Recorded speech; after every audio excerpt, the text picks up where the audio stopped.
Good morning class. Good morning बेटा। Very good morning. Okay, तो हम लोग का चैप्टर ऑलमोस्ट कंप्लीट हो गया है। अब हम लोग आज जो देख रहे हैं पार्ट 3, इसको हम लोग पढ़ेंगे। पेज नंबर है आपका 8, पेज नंबर 8, पृष्ठ संख्या 8 है। ठीक, तो अब आप लोग देखिए, इसको आज हम लोग कंप्लीट कर लेंगे पार्ट को। जब उस बच्चे ने चूहे का बिल समझकर उसमें पानी डाला, बालक ने, भोला ने, तो क्या हुआ, उसमें से सांप निकल आया। चूहे की जगह उसमें से सांप निकल आया, और सांप को देखते ही सारे बच्चे इतने ज्यादा परेशान हो गए, इतने ज्यादा डर गए कि सरपट वहां से भागने लगे। और जब वो लोग भाग रहे थे वहां से, तो कोई गिरा, किसी का पैर लड़खड़ा गया, तो सबको अलग अलग जगह पे चोट लगी। इसमें भोला को भी चोट लगी, और क्या था कि वो लहूलुहान हुए अपने घर पहुंचे, जबकि वो अपने पिता से बहुत प्यार करते थे, उनके पिता भी उनसे बहुत ज्यादा लगाव रखते थे। किंतु वो अपने पिता से ना लिपटकर वो सीधा अपनी माँ के शरण में गए, अपनी माँ की गोद में गए। मैया चावल अनमिया कर रही थी, मतलब चावल को बीन रही थी। ठीक है, हम उसी के आंचल में छिप गए। हमें डर से कांपते देखकर वह जोर से रो पड़ी और सब काम छोड़ बैठी। अधीर होकर हमारे भय का कारण पूछने लगी। कभी हमें अंग भर कर दबाती और कभी हमारे अंगों को अपने आंचल से पोंछकर हमें चूम लेती। बड़े संकट में पड़ गई। मतलब यहाँ पर हम लहूलुहान जब पहुंचे, तो जबकि हम पूरा अपना समय जो व्यतीत करते थे अपने पिताजी के साथ ही व्यतीत करते थे, किंतु जब हमारे ऊपर विपदा आई, हम घबराए हुए थे, हम डरे हुए थे, तो हम सीधा कहाँ गए, हम अपनी माँ के पास गए। और माँ ने भी हमको एकदम से चिपटा लिया, और कभी वो हमारी चोटों को अपने आंचल से साफ करती, कभी हमको एकदम गले से चिपटा लेती और हमसे कारण पूछती कि हुआ क्या है। झटपट हल्दी पीसकर हमारे घावों पर थोपी गई। हमें घर में कोहराम मच गया। हम केवल धीमे सुर में सा सा सा कहते हुए मैया के आंचल में लुके चले जाते थे। मतलब सांप भी हम पूरा नहीं बोल पा रहे थे। हमारे पूरे जितने शरीर पे घाव थे, उन पे जल्दी से हमारी मैया ने उस पर हल्दी लगा दी। हम केवल धीमे सुर में सा सा सा कहते हुए मैया के आंचल में लुके जा रहे थे, मतलब छुपे जा रहे थे। सारा शरीर थर-थर कांप रहा था, रोंगटे खड़े हो रहे थे। हम आंखें खोलना चाहते थे, पर वे खुलती ना थीं। हमारे कांपते हुए होठों को मैया बार बार निहारती, रोती और बड़े लाड से हमें गले लगा लेती थीं। उसी समय बाबूजी दौड़े आए, आकर झट से मैया की गोद से अपने गोद में लेने लगे। पर हमने मैया के आंचल के प्रेम की शांति को चंदोवे की छाया ना छोड़ी। तो यहाँ पर बताया है कि जब हम इतना ज्यादा डरे थे सांप को देखकर कि हम अच्छे से बोल भी नहीं पा रहे थे, अपनी आंखें भी नहीं खोल रहे थे, हमारी मैया ने हमें हल्दी लगाई, हमें प्यार किया, हमें अपने सीने से लगा लिया, और वो भी हमारी ये हालत देखकर रो रही थी। तो क्या हुआ, उसके बाद हमारे पिताजी अंदर दौड़े चले आए, और उन्होंने हमको अपने गले से लगाने की कोशिश की, हमको अपनी गोदी लेने की कोशिश की, लेकिन हमने अपनी माँ का आंचल नहीं छोड़ा। हम उनके आंचल में छुपे रहे, हमको उसी में शांति मिल रही थी। तो यहाँ बताने की कोशिश ये की गई है कि जो लेखक हैं वो अपने पिता के साथ पूरा समय व्यतीत करते हैं। उनका खेलना, उनका खाना, उनकी सोच, हर चीज अपने पिता के साथ, मतलब सुबह को पूजा पे बैठने से लेकर रात को सोने तक वो अपने पिता के साथ ही सारे कार्य करते हैं। और माँ के साथ क्या कितना कार्य उनका होता है, सिर्फ खाना खाना खिला देती है माँ, उनके सर में तेल चुपोड़ देती है। तो ये कुछ काम होते हैं जो वो अपनी माँ के साथ कर लेते, लेकिन पूरा जो उनका देख रेख है वो उनके पिता ही करते हैं, और वो अपने पिता को एक मित्र की तरह ही देखते हैं। और जहां इतना कुछ होने के बाद भी जहां उनपे विपदा आती है, जहां बालक के ऊपर विपदा आती है, वो सीधा कहाँ भागता है, अपनी माँ के पास। जबकि उनके पिता के साथ पूरा समय व्यतीत करते हैं, पिता के साथ ज्यादा स्नेह करते हैं, किंतु कहाँ भागते हैं विपदा आने पर, अपनी माँ के पास। और माँ की गोद में जाकर उनको शांति मिलती है, वो जाके अपनी माँ से ही चिपटते हैं। तो यहाँ कहने का मतलब बताया गया है कि जो बच्चा होता है, चाहे वो अपने घर में किसी से भी ज़्यादा लगाव क्यों ना रखता हो, चाहे वो अपने दादा हो, दादी हो, नाना हो, नानी हो, पिता हो, लेकिन जब एक समय ऐसा आता है कि बच्चा डरा या घबराया या आपको कभी ऐसा महसूस होता है हम अकेले हैं, तो सबसे पहले याद आती है माँ। तो यहाँ पर माँ ही बताया गया है कि लेखक अपनी सोच बता रहे हैं, अपने भावों को यहाँ व्यक्त कर रहे हैं कि इतना सब होने के बाद, हम अपने पिता के इतने नज़दीक होने के बाद जब हमें साँप दिखा, हम डरे थे, तो हम सबसे पहले भागकर कहाँ गए? अपनी माँ की गोदी में जाकर हम छुप गए और हमने उनको बिल्कुल उस वक़्त नहीं छोड़ा। तो इसीलिए इस पाठ का नाम रखा गया है माता का आँचल। इतना आपको सब कुछ समझ में आया? ओके, एक बार मैं आपको समझा देती हूँ कि इस पाठ का सार एक बार बता देती हूँ जल्दी-जल्दी। सबसे पहले है एक बच्चा है, जो बच्चा जो लेखक है खुद शिव शिव पूजन सहाय, ये उनके बचपन की कहानी है, जिनको भोला नाम से पुकारा जाता था, ठीक है? बचपन में पिता के साथ वो अपना समय सबसे ज़्यादा व्यतीत करते, सबसे अधिक व्यतीत करते थे और जो भोला थे, वो इसलिए उनको भोला पुकारा जाता था क्योंकि उनकी लंबे-लंबे बाल थे, उनकी लंबी-लंबी जटाएँ थीं। हुँ, और जब वो पूजा करने के बाद जब अपने पिताजी के साथ पूजा कर चुके थे, तो उनके पिताजी उनके माथे पर त्रिकुंड बना देते थे। मतलब उसका भभूत का 3 उँगलियों में लेकर, जैसे शंकर जी के मस्तक पे त्रिकुंड होता है, वैसे 3 लकीरें खींच देते थे और वो इतने प्यारे लगते थे कि उनका नाम भोला रख दिया गया और उनको इसी नाम से सब पुकारा करते थे।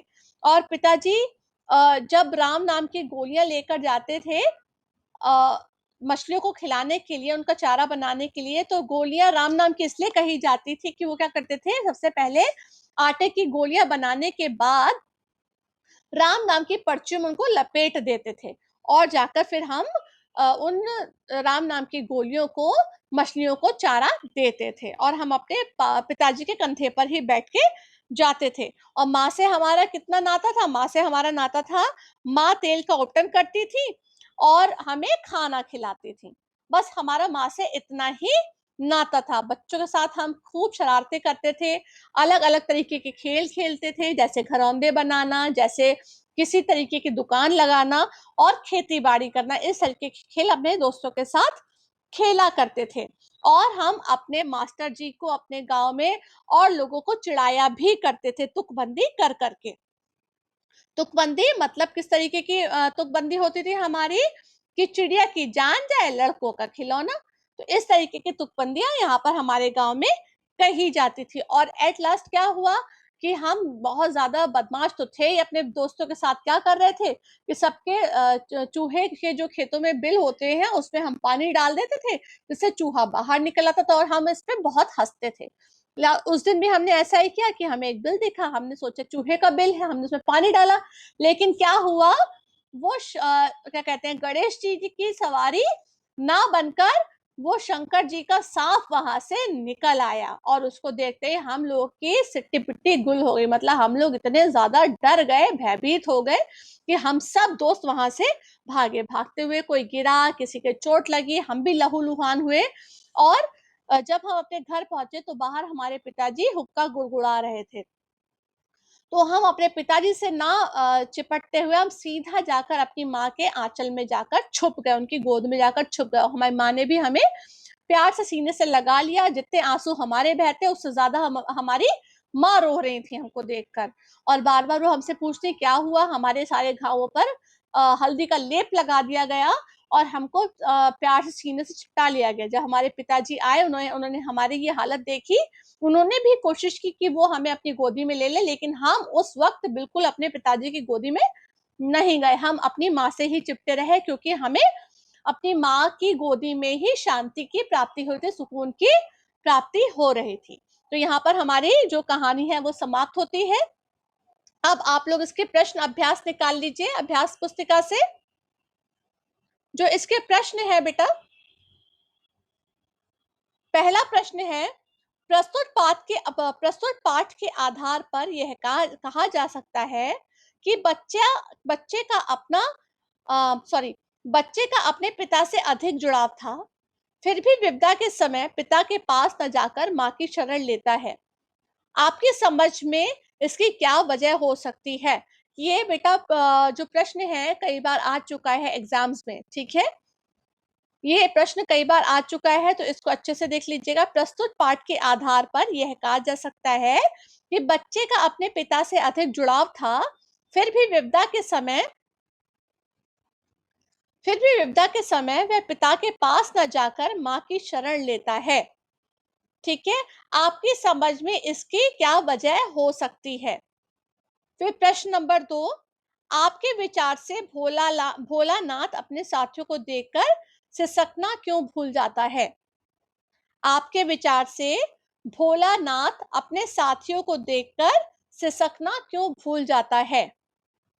फिर है प्रश्न नंबर 3, आपने देखा होगा कि भोलानाथ और उसके साथी जब तक खेलते खाते समय किसी न किसी प्रकार की तुकबंदी करते हैं। आपको यदि अपने खेलों के आदि से जुड़ी तुकबंदी याद हो तो लिखिए। फिर उसके बाद आपका प्रश्न है 4, प्रश्न नंबर 4 नहीं है। फिर प्रश्न नंबर 5 जो है आपकी पाठ्य पुस्तिका में, उसको देखिए। पाठ्य पुस्तक में पाठ में आए ऐसे प्रसंगों का वर्णन कीजिए जो आपके दिल को छू गए हों।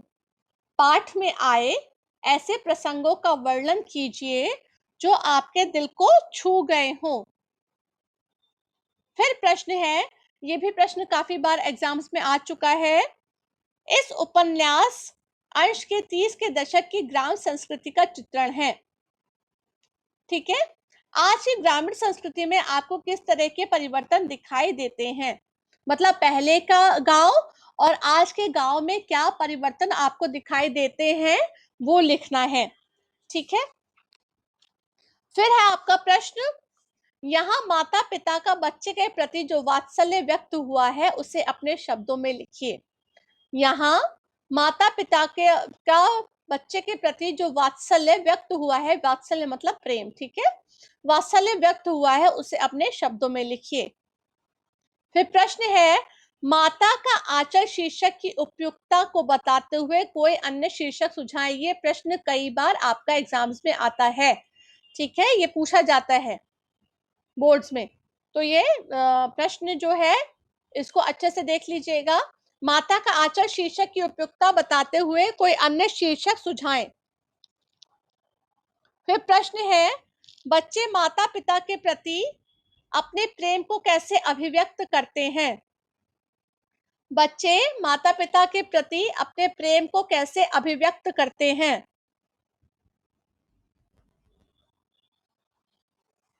ठीक है, अब ये प्रश्न कुछ है जो मैं अलग से है, इसको आप लोग लिखना चाहते हैं तो लिख लीजिए। इसको लिखना चाहते हैं तो आप लोग लिख सकते हैं, ये आपकी बुक में नहीं है। शिशु का नाम भोलानाथ कैसे पड़ा? शिशु का नाम भोलानाथ कैसे पड़ा? फिर है प्रश्न, भोलानाथ पूजा पाठ में पिताजी के पास बैठा क्या करता रहता था? भोलानाथ पूजा पाठ में पिताजी के पास बैठा क्या करता रहता था?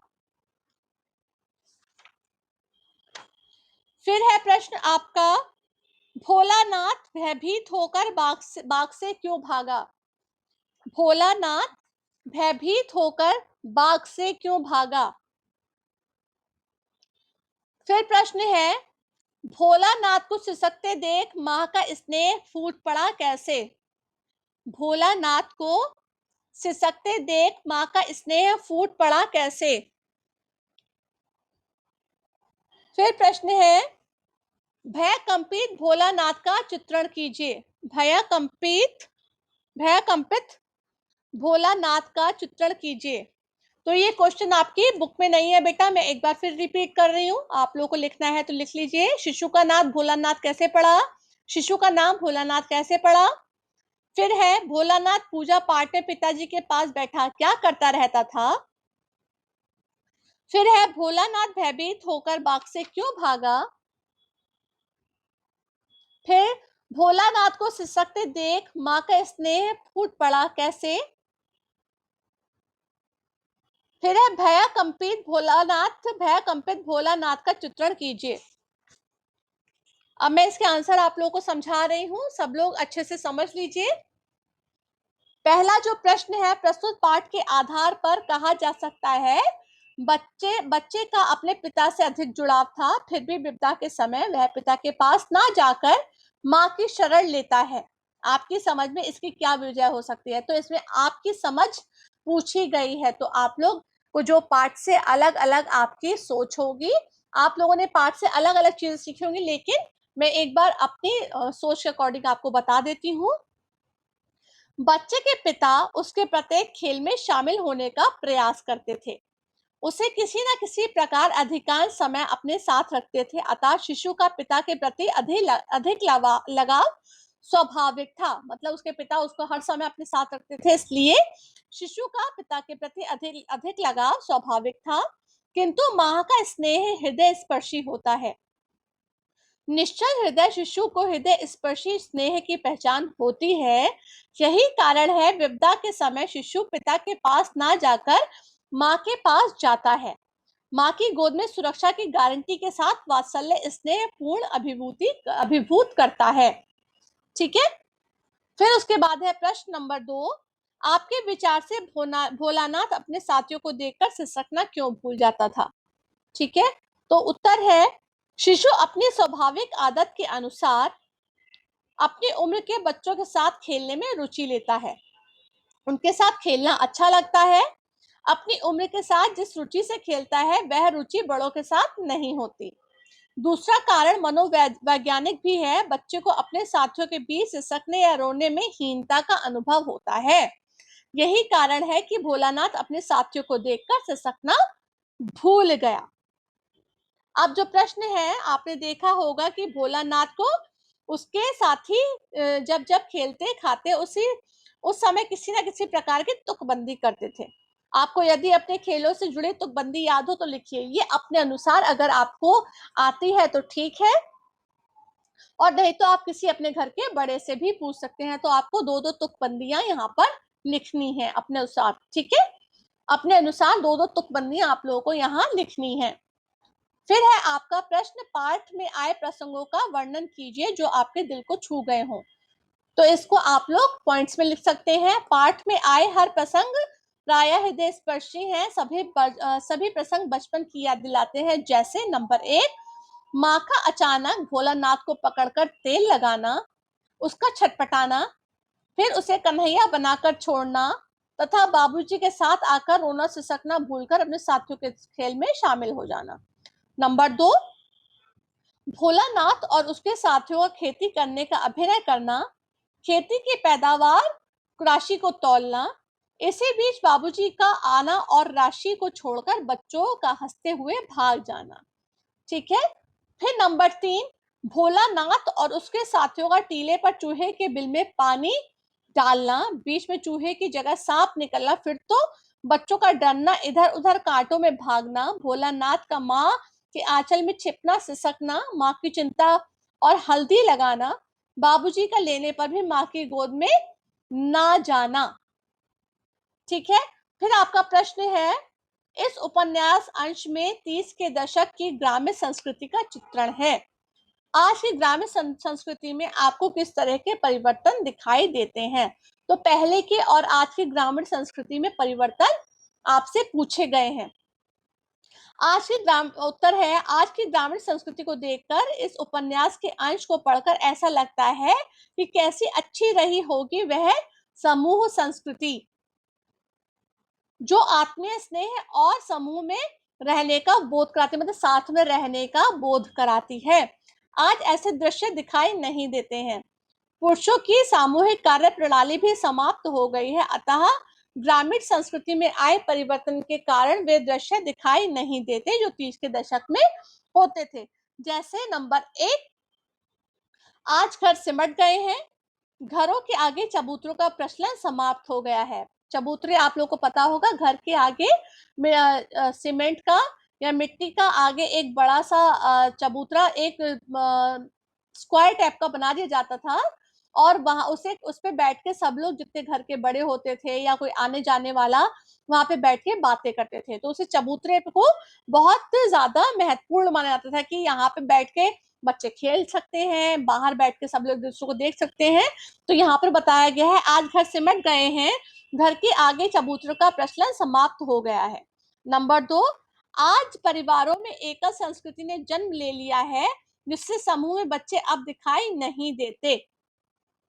ठीक है, आज लोग क्या करते हैं, गांव में भी आजकल ज्यादातर बच्चों का ये होता है कि बहुत बाहर नहीं खेलना है, आपको जो आप जानने वाले लोग हैं सिर्फ उनके आसपास ही रहना है।